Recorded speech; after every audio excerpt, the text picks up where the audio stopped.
Last. Naming a road gives it something like a personality, or at least a sense of drama. North Carolina Highway 209, aka the Rattler, needs no help with either.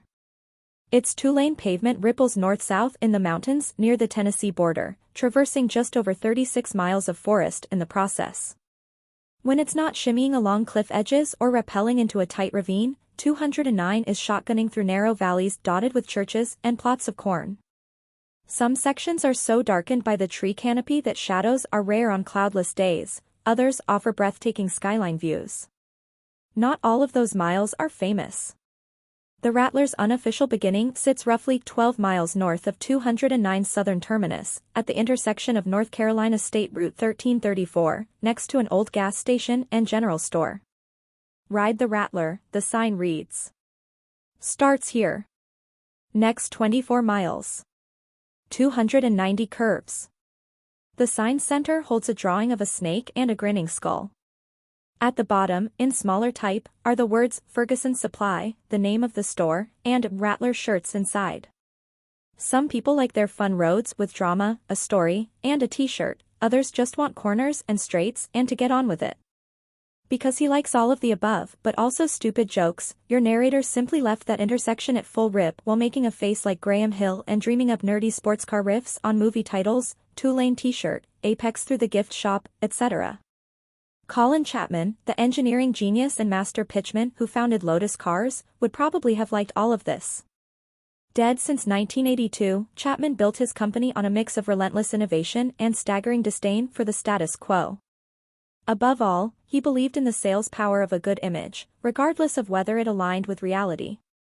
The Rattler doesn't much remind you of death or a snake, and you can't see that sign without wondering which came first, the road name chicken or the t-shirt shop egg. But if you are staring down the barrel of some 300 corners at the wheel of a mid-engine English bolide, it feels like you have arrived somewhere worth going, so you leave that intersection by whacking the throttle into next week. Lotus won't admit this directly, but the Emira is almost certainly a stopgap, the first new sports car model developed in the wake of the brand's 2017 acquisition by Chinese carmaker Geely, which also owns Volvo. Geely has been pumping money into Lotus for years, investing in this car, yes, but also in everything from a new automated factory to an upcoming line of mass-market EVs. Transliterated from Arabic, Emira means a princess. Fittingly, the Lotus's hardware is a kind of royalty, old of blood and long faded, if a bit shallow in gene pool. The Emira was launched in Europe for 2023 as a replacement for the aging Lotus Evora, a 2+2 sports car first sold in America for 2010. The former's bonded aluminum spaceframe is an update of the latter's, which makes it a kissing cousin to the chassis used in Lotus's smaller Elise, a model sold on our shores from 2005 to 2011 and with a platform rooted in the 1990s.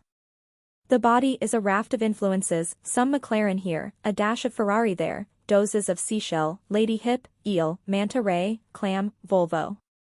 No reasonable person who has been under an Evora will stick their head into an Emira's wheel well and think the two cars are anything but siblings.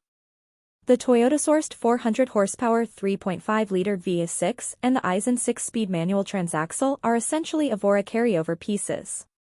A 360 horsepower turbo 4 paired with an 8-speed dual-clutch automatic, both sourced from Mercedes-Benz, will